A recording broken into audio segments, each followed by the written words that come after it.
Hello gamers, it's Tom Sidener, the Lonely Gamer, and I'm here with John Champagne, and we are going to play Tiny Epic Quest. This is a game that John gifted me through a Kickstarter. It was really awesome because I had a Kickstarter show up that I didn't know I was getting, so it was really cool. And it's a pretty cool little game. It's supposed to take about an hour to play, so we'll see how long it takes to play. I have watched Rado's run through, and I've also read the rules. Now, I'm old, so sometimes I forget rules.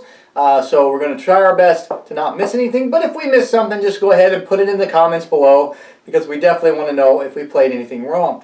Also, the one rule that I'm going to try to forget, so I want John to help me remember, that is if you idle, you can either get 1 health or 1 energy if you idle. And that seems to be a rule that is hard for me to remember. So, okay.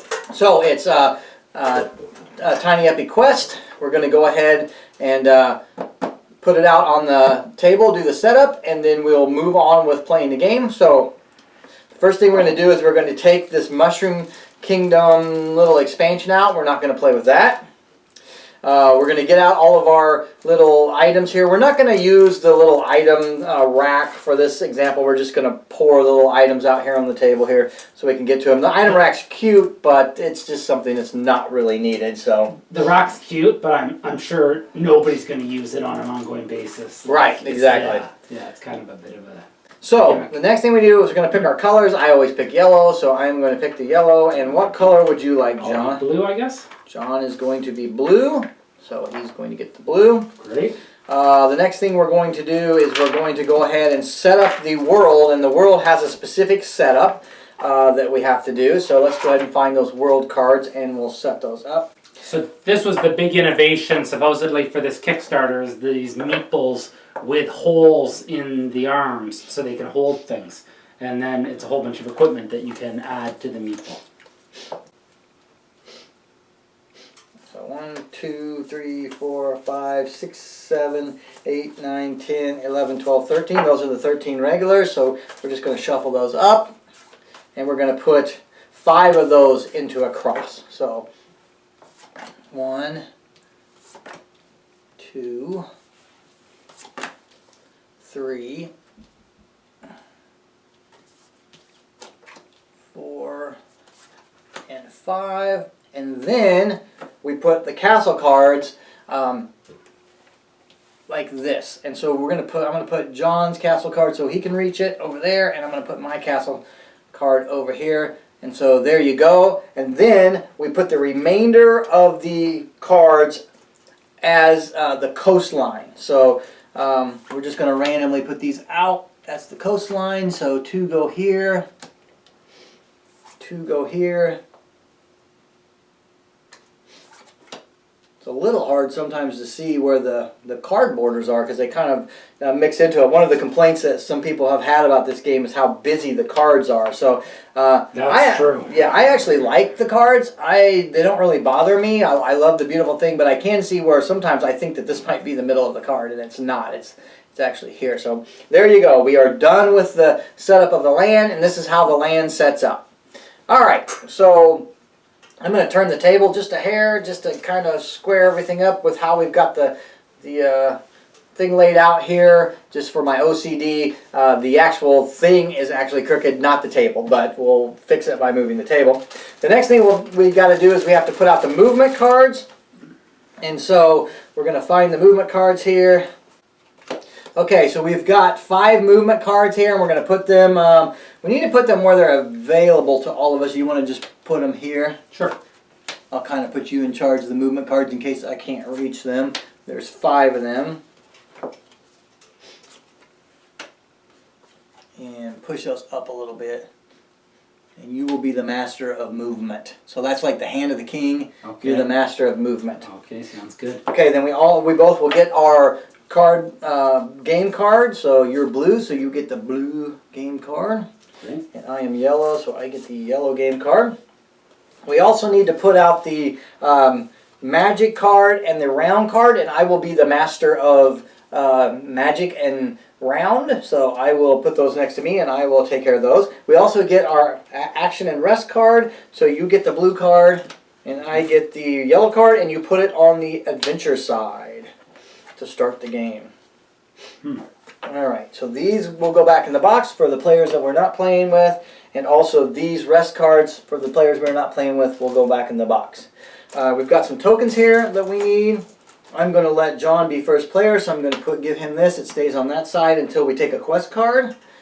This is the token, this little orc token is a token, or I guess maybe it's an elf token. I thought this was an orc, but actually after seeing it, I think it's actually an elf token. We're going to put that on the round 1 of the score.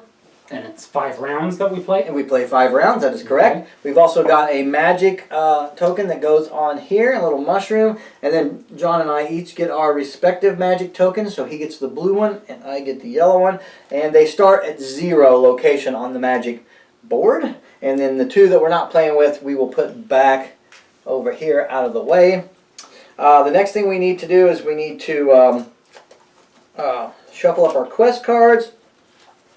So I will shuffle those, and then I will put them over here.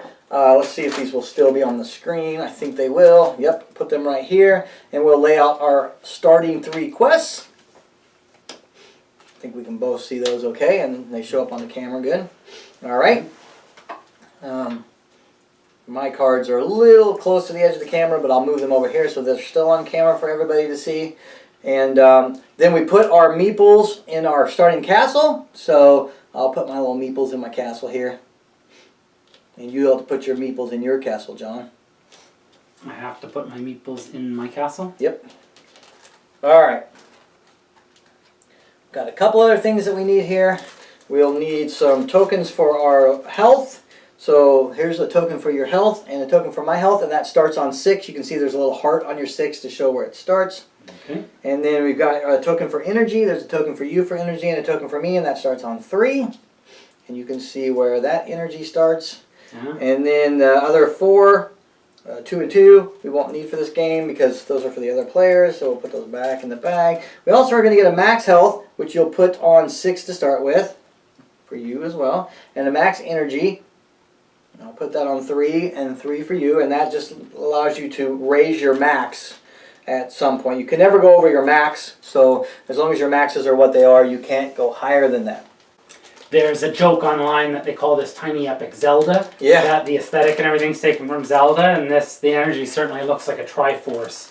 And with the sword and the shield and the art and everything like that, looks like it could be Link's. I love Zelda, so I actually love the artwork on this game, so that's kind of cool. So we're going to put what's called a passive or a non-aggressive goblin on each one of these portals, and you line up the gems with each other. That's how you keep track of the life of the goblins, which is kind of cool. And then the goblins, they turn counterclockwise, and then when they get to the skull, they are dead. Let's see. I think they're all the same amount of life points too, it looks like.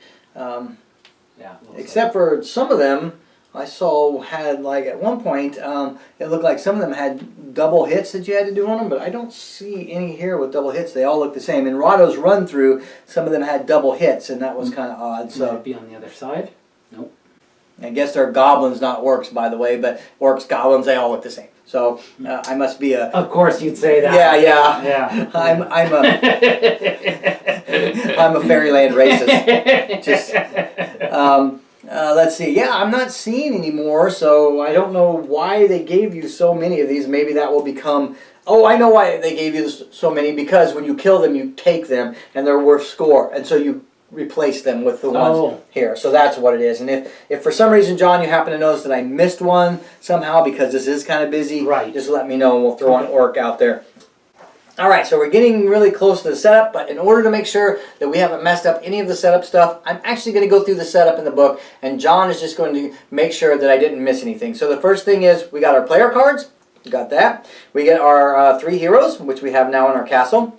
We get 1 health token and 1 max health marker, which is on our board. We get 1 power token and 1 max power token, which we've already put on our board. We get our adventure card, which is setting out here. We get 1 set of legendary items. So I did forget something. So we get a set of legendary items that we put on our card here. So you get a sword, a shield, and a staff, and you can try to achieve those through the game. And so here's the legendary items for you. Right. And I'll get your staff here. There you go. We also place the magic card for 2 to 4 player side up. So that's 2 to 4. It says right there in the little meeple there, 2 to 4, and the other side is for a single player. So if you're playing solo, there's a special side for solo. We place the player spell tokens at 0, and we also place the magic token here at the start, so that's done. We placed the round card out, and we put the round marker on 1, so that is correct. We created the land map. We placed our 3 heroes on our castles, so mine and John's. We placed the goblin tokens in passive side on all of the goblin portals, so we've done that. We placed the 5 movement cards out here, which we must do. We shuffled the quest, and we dealt 3 face up. We did not place the item rack, but we do have the items available to us right here. And then we gave John the first player token, and that is it. That is all to the setup of the game. We are set up, and we are ready to play.